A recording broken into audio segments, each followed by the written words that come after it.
KLYC.us. Deborah, welcome to KLYC. Thanks, Dave. Welcome to the madhouse that is sometimes the morning show. Keeps it interesting. There you go. So let's talk about your race for a county commissioner. Top 3 challenges facing Yamhill County. What do you think they are? Well, today I think one of the biggest challenges is who's going to be the next county commissioner for both positions. And this is a big change for Yamhill County with 2 commissioners leaving, sort of getting to this before the call-in. Kathy George and Mary Stern have been amazing county commissioners, and they leave, and there's a lot of institutional knowledge and leaves with them. We have a Commissioner Springer who, is midway through his first term, so there's a lot to this election, I think. And so that is a big issue that county members are facing right now, and I really encourage people to vote. Get out and vote in May. Other issues that really are facing broadly across the county are certainly economic development. We're hearing it every town hall that we're going to, every commissioners forum that we're having. People are asking questions about economic development, land use, the planning for infrastructure, the bypass. How is the county going to move forward for economic development? Also protecting our livability and what we all love about Yamhill County. Maintaining agricultural lands, protecting vineyards, all of those things. And it's a lot. There are so many issues, but economic development really has been sort of floating up to the top of the conversation everywhere we're going. What kind of industry should we be looking at for economic development, and what do we do to prepare for it? Who would you like to see come in, and who do you think would realistically be looking at coming into Yamhill County? Well, I don't know that I could particularly say business, although it would be wonderful to have some high-tech jobs come in. They bring higher paying jobs, and we lost, when Hewlett-Packard left our community, we lost a lot of people who invested in Yamhill County. So they worked here, they had homes here, they contributed to the economy, but they also gave a lot of their time. They were coaches, they were volunteers, they contributed in charitable giving ways throughout the community. When that sector left, it left a hole, and we couldn't. I know the McMinnville Economic Development Group, they were trying to really bring something back to fill that spot. And so I think high tech is great because it does bring those higher paying jobs. But diversity, I think as we look forward to the future, a diverse economic base will really help us. That is so true. I just totally agree with that. I've seen an area, the Bend, Oregon area was very much into sawmills. Lumber was a big thing here in McMinnville as well. They went from that to real estate development, which was also somewhat timber-based, and that you went from totally relying on one industry to totally relying on another one. When the rug gets pulled out, businesses start to close. But economic development doesn't just mean big business, and we have, I think we have a lot of economic development going on, and you look at the communities and how they've changed so dramatically because of the wine industry and what the wine industry brings. And then it brings other businesses to support the wine industry, or it brings businesses to support the tourism industry. And they may be smaller employment, have a smaller employee base, but they still are feeding that economic engine that we need to have a strong, vital community. What can we do to support and make the conditions favorable for existing business to expand?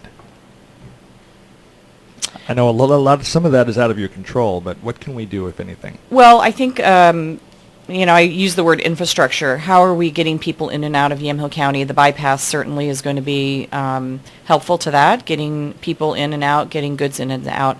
Our planning department is really seen across the state as a very pro-business and proactive in helping business establish here.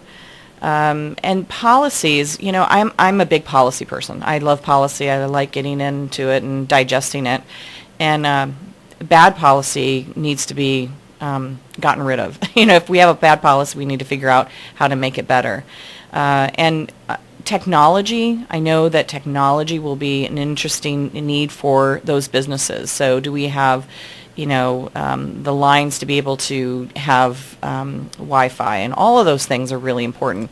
But we also need livability, because businesses want to come and be in a community. I think that is a big draw for most of our communities. And then water. I think, Dave, as we move forward in the next 10 years, we've got to get really serious about understanding our water issues. And 10 years ago, they did a water study, and Commissioner George was involved in that. And my understanding is she's sort of regrouping the folks to come together in May to talk about water. Because, you look like Cascade Steel, they need water. The wineries, they need water. We all need water.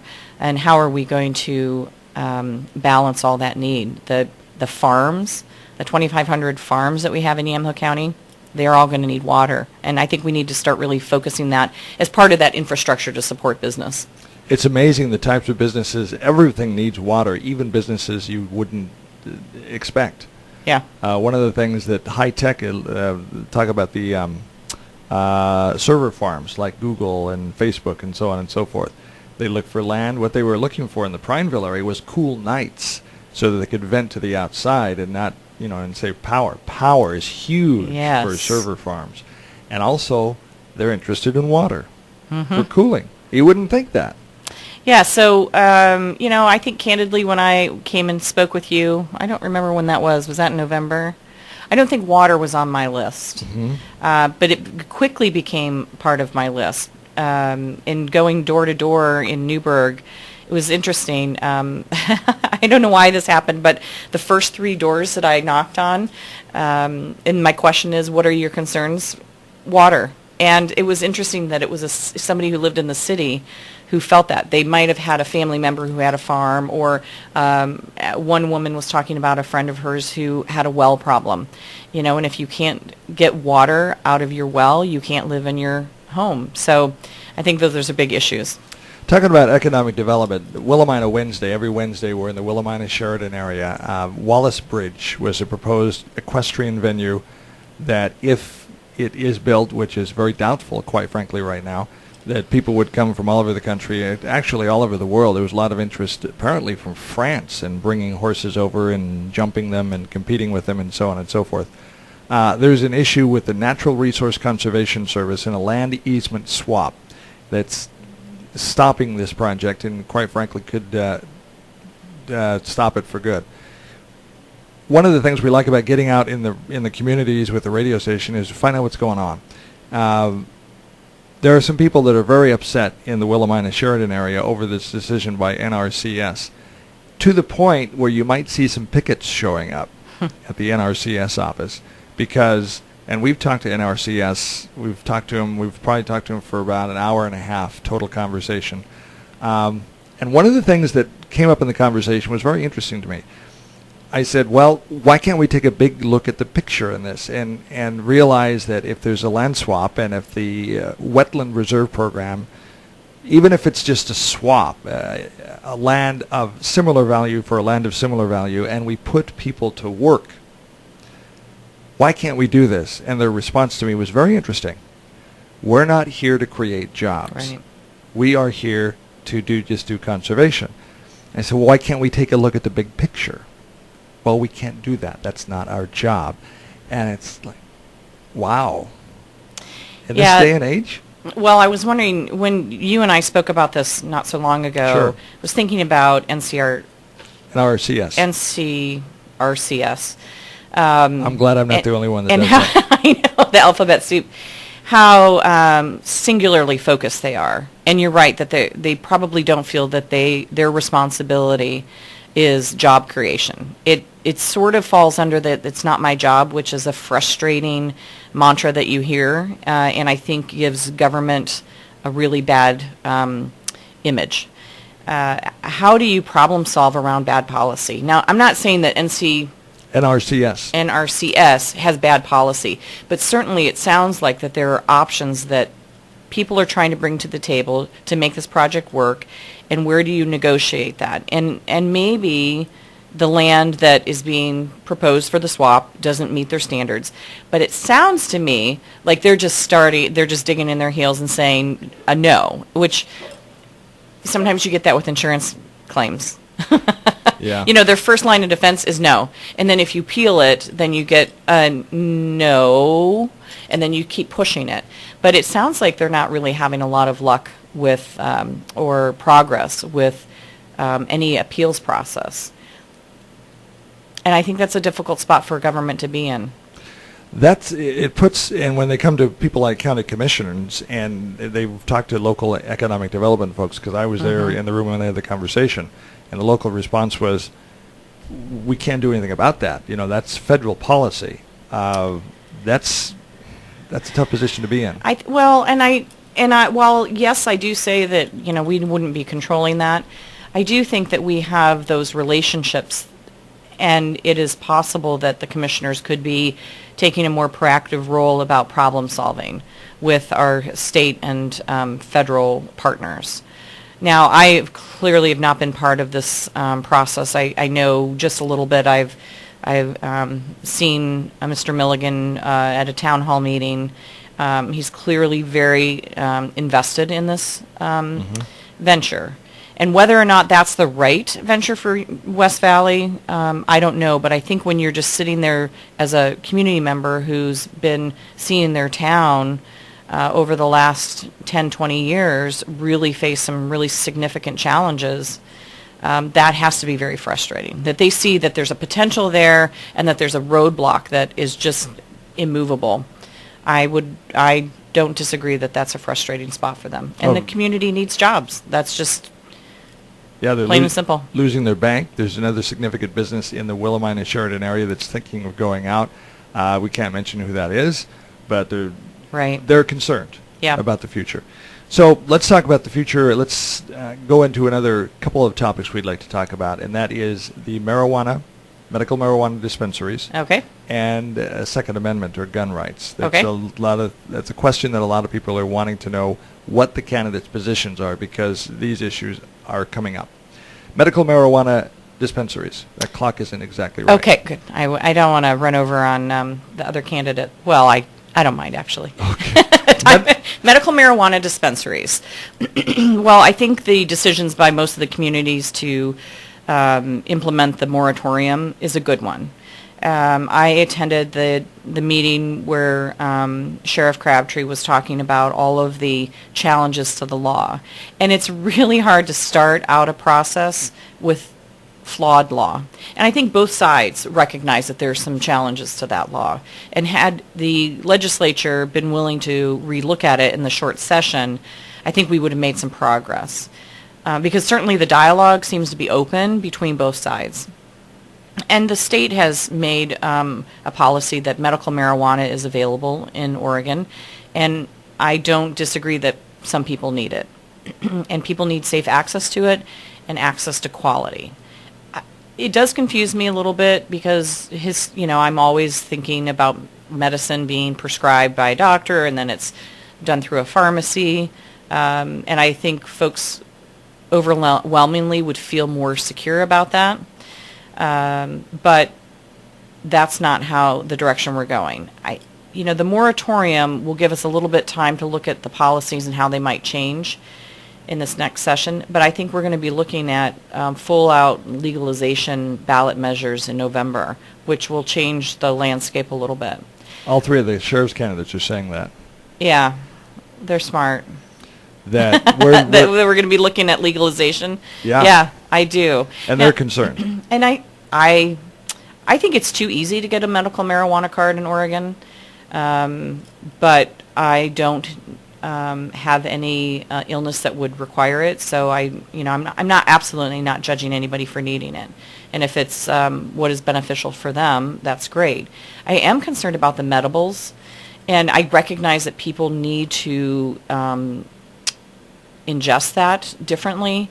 But as I look at them, they're very attractive to kids. And if they were packaged differently or the dosage were different, I think that would be probably limit some people's fears. But kids can get into anybody's medicine. You know, if you don't protect your medicine at home as a parent, they can get into anything that's prescribed by a physician. Those caps are not all that difficult to get off. Especially if gummy bears on the counter. Yes. That's well, crazy and you don't know. I mean, kids can eat their body weight in gummy bears and just be happy as a clam. But if it's a medical gummy bear, that can really do some damages to them. If the county was given a choice, if you as a county commissioner were given a choice of we could have medical marijuana dispensaries or dispensing them in a pharmacy, which would you vote? I would vote for a pharmacy. More controlled? It is. And I think, you know, the pharmacists are aware of how things interact and dosages and, you know, especially in our communities, when you look at in the pharmacy down on 3rd Street, you have relationships with those pharmacists. You've been going to that pharmacy for ever and ever and ever, and they know. And I think it keeps it in the realm of medicinal, which will be different than what we might be facing in November.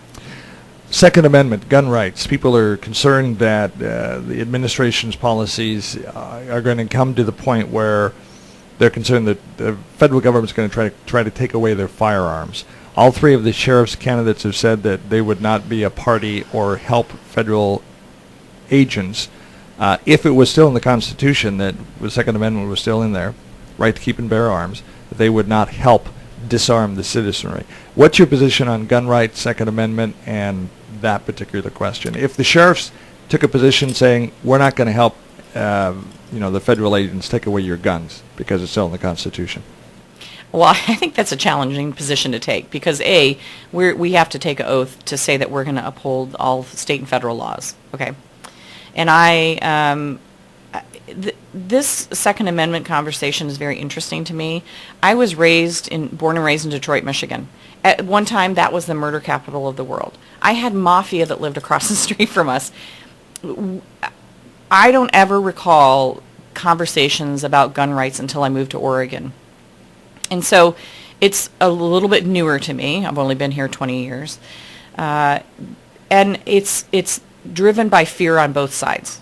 The people who are very committed to the Second Amendment and say, you know, I'm really afraid that the government's going to take our guns away, which I haven't seen any evidence of that from watching, the conversation over the last, say, 5 or 6 years.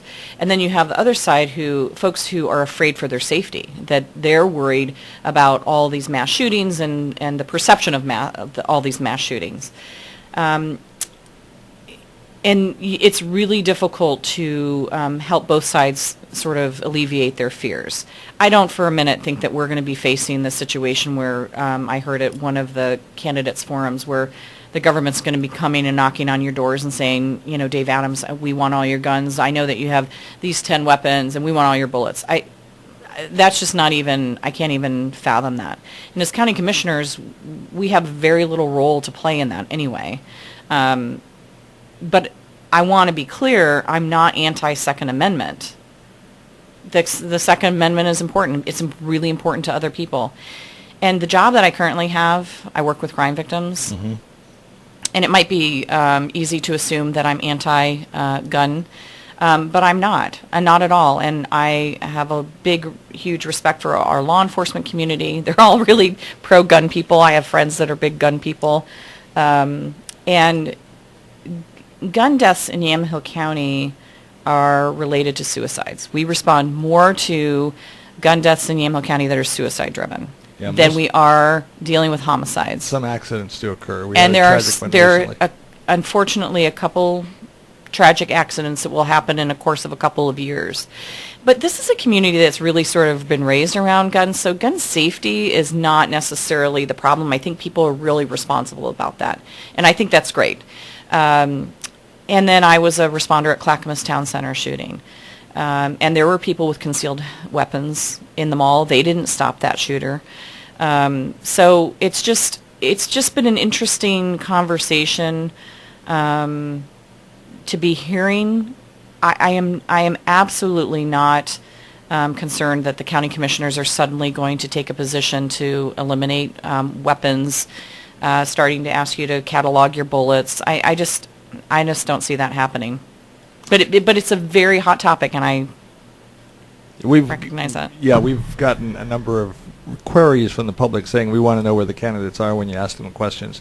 Ask medical marijuana and get Second Amendment. Yeah, and so I'm not looking to take anybody's Second Amendment rights away. I'm not looking to take anybody's weapons away. I'm not interested in knowing how many weapons you have. We have laws and regulation in place regarding felons who have weapons, but we're not going and knocking on every felon's door and saying, do you have weapons? If it comes up in a crime or they're on probation and they get stopped and they've got, a Glock in their lap, that is against the law and they're not supposed to have it, and that becomes an issue. But we're not out there, doing weapons sweeps. I don't ever see that happening. And I certainly think that the sheriffs, every one of them, are committed to maintaining the Second Amendment rights. One of the important issues facing Yamhill County transportation, the 99W, the bypass. What's your position on the bypass? Also the fish hook. Do you want to address that a little bit? Well, the bypass has been a really long conversation in our community, and very long. And I live in Dundee, so the nice thing for me is the bypass. The need for the bypass isn't such a big deal for me because I'm not trying to get through Dundee into Newburgh and then up to Portland. But I certainly see that gets backed up. And this conversation and the work and all the effort that has been going on to get the bypass started. And it's exciting. I think it's going to be good for Yamhill County. Of course, we don't know what the unintended changes might be. It's just going to look so different in Dundee. It already looks different. The rock pile that is going up for the bridge is just changes the look of our landscape. I've been going to the Parkway Committee meetings, which is the transportation group that meets monthly, and I'm really confident that we have some really committed folks who are thinking about the transportation needs of Yamhill County. And as we want to talk about economic development, the improvements to our infrastructure have to coincide. So it really needs to be measured. Otherwise, we're not going to be able to draw that business, and our infrastructure is going to be stretched. And the fish hook, it sounds like they've gotten that problem fixed. Looking at how we're going to support the other development phases are important. And I think now that we've got the Dundee portion that's starting, there's a look at making sure that we're still getting what we have here, but now let's move on. Let's move on to see what we're doing around Springbrook and how we're impacting the other portions of it. One of the things that we were in Newburgh the other day, and there's a request from a lot of the businesses that are realizing that eventually the bypass is going to happen, and bypass means bypass. They'll bypass the community and the traffic that is. You especially in Dundee, if you're cursing all this traffic coming down your main street, when the bypass happens, that traffic isn't going to be coming down your main street. And looking at what Main Street looks like and what the future of your city is post-bypass, after the traffic is going down the other road, bringing them into your downtown, is a very important conversation I think downtown should be having, and I know some of them are having it right now. Well, Newburgh has, the Downtown Coalition has had a series of revisioning. Okay, so when the bypass comes, what is Newburgh, what are the opportunities that we're going to have? How are we going to make our community different? And I think the bypass will create that downtown core that Newburgh's really been trying to get back. And just like McMinnville, they have a bypass. McMinnville's a very vibrant, thriving community, and I think that has a lot to do with our wine industry. We have really amazing restaurants. We have wine bars. We have interesting shops, and that just adds to the livability of that community. Dundee doesn't have that. I mean, we have some great restaurants. We have shops that are trying to be there, but you have this big highway that goes right through the town, and it's very challenging to get across the street. Yes, and it is. Safety issues. And then in those meetings that I've attended in Newburgh have been really sort of fun because it's just sort of what would you put here? Oh, people want to have benches. They want to change the directions of streets. They want to have some streets blocked off so that there's no auto traffic, that you create more of a pedestrian-friendly environment. And those are great. I think those are great choices. Now, how do they impact those businesses that are on those streets? I think we have to be mindful about that. But I think those changes will be good for Newburgh, especially. As we in this segment of the program here, let's take a couple minutes, 2-3 minutes or so, and as they get the vote by mail ballot in the mailbox, open it up and see the name Debra Bridges is one of 3 candidates for Yamhill County position number 3 for 3. Why should they select Debra Bridges? Well, as they read through my voter pamphlet, I think it's going to be clear that I have a strong commitment to Yamhill County, both as the work that I've done and the volunteer work that I have done, the commitment that my husband and I have had to investing our time and talents all throughout the county, and a broad array of issues. So I was part of the leadership group at St. Barnabas, asked to sit on that team for a year where we looked at bringing in a new priest and all the changes that might come with that, recognizing those leadership skills that I have. But I bring a really different perspective, which is understanding what the county government does. I think that there's been this conversation, we need to have more business people and the understanding of a business budget. And I disagree. I think the government's budget is set up differently. Understanding how federal grants work, we're highly funded through the Fed. So 80% of our money comes in, it's designated. How do those monies work together? You can't just pull out one, they're sort of intertwined. And how we have those budgets fit together and funding sources fit together, you need to understand that. It's very different. So Dave, you have this radio station. You control the every penny that comes in. You make a decision about how you're going to spend it. Are you going to get your technology? Are you going to be putting a roof on? Are you going to be changing your flooring? Whatever. Well, we're really very prescriptive in terms of how we spend that money. So that's been an interesting conversation. I think that my understanding and commitment to the criminal justice system is vital. So 20% of our discretionary budget goes to that criminal justice component, and we need people who understand and value public safety. And then my involvement with Health and Human Services and all of those programs, I think I will bring all of that history with me to the county commissioner's seat, in addition to all the relationships that I have throughout the county, the cities. Every job that I've ever had in Yamhill County has given me opportunities to work out in the communities, and I really value that, and that I think is what I love about being a county commissioner. I had great conversations with people out in Sheridan about the commissioners being too McMinnville-centric, and that absolutely won't be me. You're going to see me out. I'm going to be out visiting city councils, talking with people. I'm going to be an accessible commissioner. We were involved in a discussion Willamina Wednesday. The reason we scheduled that is because that's when the chamber meets there. In Willamina, Sheridan, but the Willamina Chamber. We're involved in that meeting every week. And yesterday, that topic came up as well. They still feel very much like they're on the outside looking in. And the message that they have, if I could be a little mouse in the corner, saying, folks, this is what they're talking about. They're concerned that they're being left out. Very much so. That's the perception. Right. Oh, and it's been the perception for a long time. When I worked for the Commission on Children and Families, we created this plan to create what's called a community progress team in every community, and we had a small seed money. And my job was to go out in the community and find the people who are the sort of the movers and shakers in the community and say, all right, let's come together. And if you had this pot of money, I think it was $5,000 to $10,000, depending on the size of the community, what would you do with this for prevention to help your community be stronger and improve outcomes for children and families? And overwhelmingly in West Valley, I felt that they initially came to the table not feeling like they had a lot to bring forward in their community, that they couldn't identify all those wonderful resources that they have. And I just remember those meetings as being so wonderful, where I sit there and say, okay, I've come into your community and I haven't lived here for 20 years.